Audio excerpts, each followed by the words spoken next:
Iran, Israel మధ్య భీకర యుద్ధం కొనసాగుతుంది. తాజాగా ఈ వార్లోకి అమెరికా ఎంట్రీ ఇవ్వడంతో వాతావరణం మరింత వేడెక్కింది.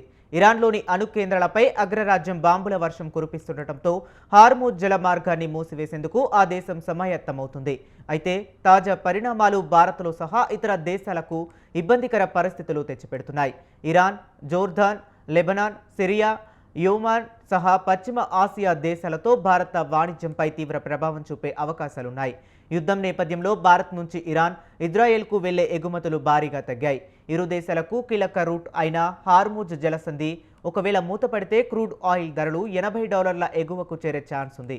ఈ వార్తల నేపథ్యంలో చమురు ధరలు గరిష్ట స్థాయికి చేరుకున్నాయి.